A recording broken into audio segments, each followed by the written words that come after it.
The inscription on Kant's gravestone reads, "Two things fill the mind with awe and wonder, the starry heavens above and the moral law within." Mythology shares Kant's cosmological concerns, but perhaps not his moral concerns. The cosmos, for ancient mythology, is normally represented as repeating itself, world without end. The four fundamental basic elements of water, earth, air, and fire will, mythology contends, all take turns in the termination of a period of the cosmos world. According to the Aztecs, we are currently waiting for fire to consume the universe. There is nothing moral or tragic in such rounds of ruin and destruction unless of course we imagine the destruction of all forms of life every time a period comes to its end. In this cyclical view of the cosmos, the first phase is constituted by the formlessness of chaos, which is transfigured into various forms, including the forms of space and various material bodies such as the planets, moons, and stars. Life emerges in the next stage of transfiguration, which includes animals in both male and female form. One way of characterizing this evolution of forms from the state of chaos is to claim that the one is transformed into the many. Various types of myth refer to the forces operating in this transformation of chaos into being, and Aristotle we know delves deep into the metaphysics of this state of affairs by claiming that being has many meanings. But, Campbell claims, herein lies the basic paradox of myth: the one breaks into the many, destiny happens but at the same time is brought about. From the perspective of the source, the world is a majestic harmony of forms pouring into being, exploding and dissolving. But what the swiftly passing creatures experience is a terrible cacophony of battle cries and pain. The myths do not deny this agony, the crucifixion. They reveal within, behind and around it essential peace, the heavenly rose, pages 246 to 247. A prevalent theme recurs, namely, the Mother Universe as a common reference point in both Oriental and Occidental myth. She is the personification of the primal elements named in the second book of Genesis, where we read that the Spirit of God moved upon the face of the waters. In the Hindu myth, she is the female figure through whom the Self begot all creatures. More abstractly understood, she is the world-bounding frame, space, time, and causality. Page 255.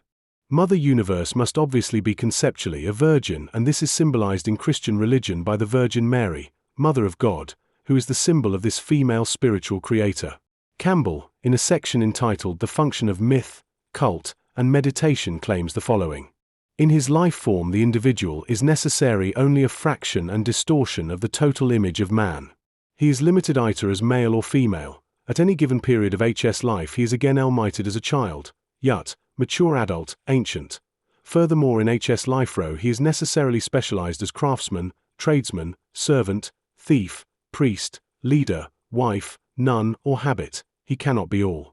Hence the totality, the fullness of man is not in the separate member, but in the body of society as a whole. The individual can only be an organ. From his group he has derived his techniques of life, the language in which he thinks, the ideas on which he thrives. Through the past of that society descended the genes that built his body. If he presumes to cut himself off, either in deed or in thought or feeling, he only breaks connection with the sources of his existence. Perusing our modern world, Campbell claims, there is no hiding place for the gods. There is no such society any more as the gods once supported. The social unit is not a carrier of religious content, but an economic-political organization. And within the progressive societies themselves, every last vestige of the ancient human heritage of ritual, morality, and art is in full decay. Page 334.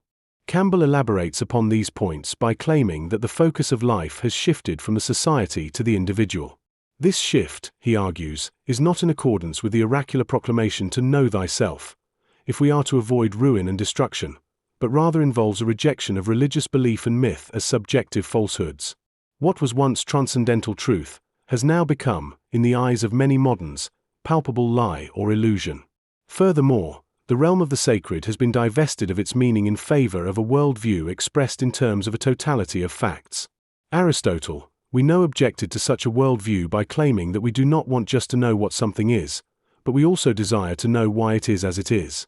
Campbell expresses this poetically. Where light was, there now is darkness, page 334.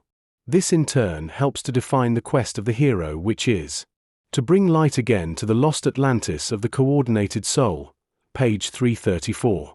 The human aporetic problem throughout the ages has been essentially the same: to bring the such with its long period of childhood and dependency upon others to a state of maturity in which the individual is independently self-sufficient.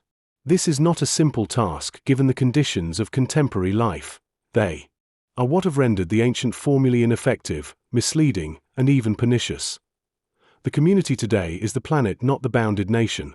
Hence the patterns of projected aggression which formerly served to coordinate the in-group can now only break it into factions.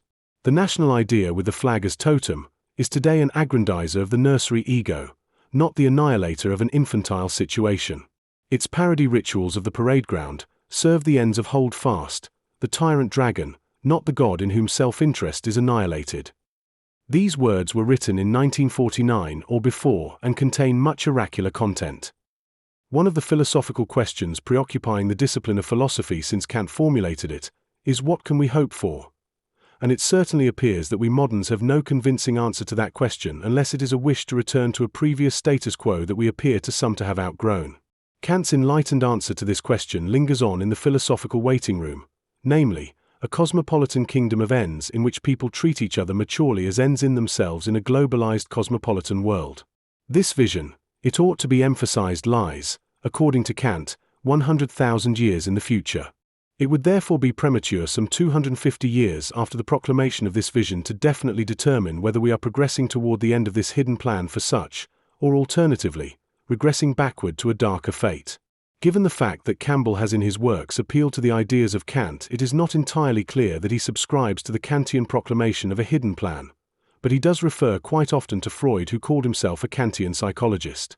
Many modern and contemporary philosophers paint a darker picture of our future, claiming in answer to Kant's question that we dare not hope for too much. Hannah Arendt has contributed significantly to this discussion by charting some of the mechanisms that have divided us into warring factions and have also contributed to the emergence of tyranny and totalitarianism, which, in fact, was a fear of the ancient Greeks who saw clearly and distinctly the consequences of striving for both unnecessary and unlawful desires. On her account, evil is banal and merely the result of a failure to think in the way we once were capable of thinking.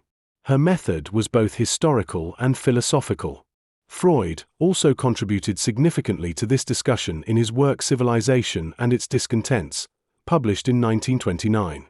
In his later works we know he condemned religion on the grounds of its unnecessary desires, which assisted in maintaining humanity in a childish state of dependence upon an idea of the divine which may be a childhood fantasy.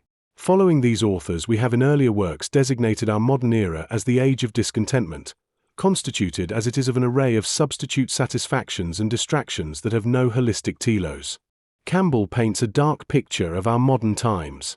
The universal triumph of the secular state has thrown all religious organizations into such a definitely secondary and finally ineffectual position that religious pantomime is hardly more today than a sanctimonious exercise for Sunday morning, whereas business ethics and patriotism stand for the remainder of the week.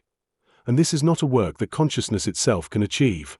The whole thing is being worked out on another level through which is bound to be a very long and frightening process, not only in the depths of every living psyche in the modern world, but also on those titanic battlefields into which the whole planet has lately been converted. Page 335. Campbell also points out that in the course of the secularization and globalization processes, the symbol has lost its significance for us moderns. He notes that the causal cosmic laws have, during the course of the above processes, been transformed from an expression of a principle governing particular kinds of phenomena to a mechanical connection of two events with one another. In the course of this reduction of the symbolic value of the world, e.g. the heavens, animals, plants, etc., we are now confronted with the mystery of human such which needs to be reconceived in the new emerging framework of mechanical terms. Is the individual hero such a conception?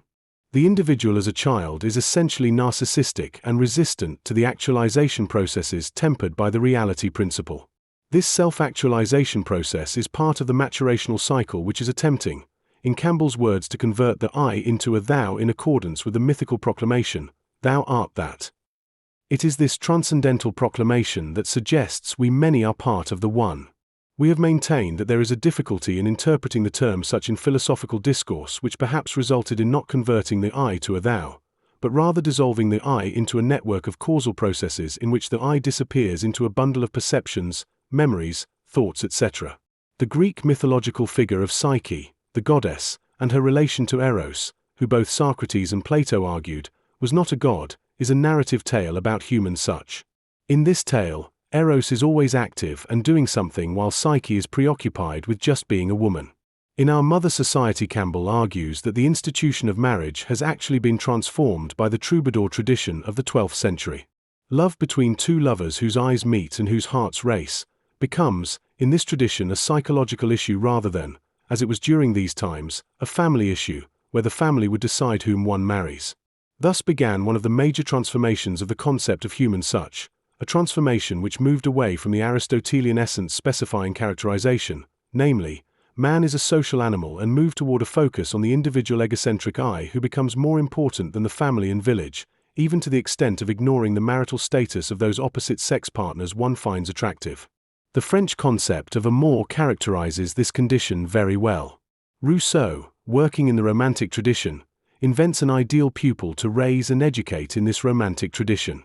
Emile, the pupil, is not permitted to read the Bible but is encouraged to read works such as Robinson Crusoe, a man marooned on a desert island and forced to provide himself with the necessities of life for survival in a state of nature.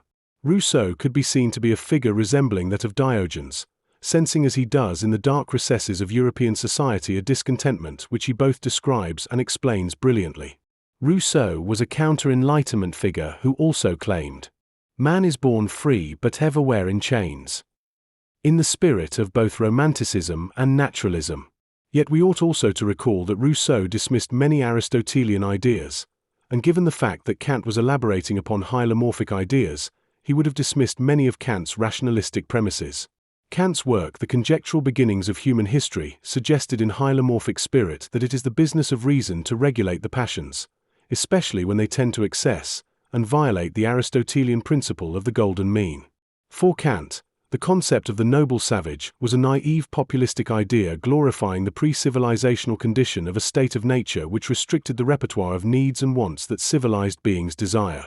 For Rousseau, the inequalities produced in the course of man's social strivings for wealth and power results in a disposition Rousseau names amour-propre, a form of social relation connected to the dispositions of pride, vanity, conceit, and egocentrism. This so-called civilized form of amour, Rousseau contrasts with the natural form of self-love we encounter in Robinson Crusoe, whose primary need is to make himself as comfortable as possible in a state of nature. This kind of solipsistic naturalism, where the individual is splendidly isolated, was to reverberate down the centuries all the way to the early work of Wittgenstein, Tractatus Logico-Philosophicus. Wittgenstein, in his later work, Philosophical Investigations, recognized in his early work a commitment to what he himself called logical solipsism, which could not be defended if one was to focus on the social activities of man embedded in social forms of life, playing many language games as part of a demonstration of a master of language.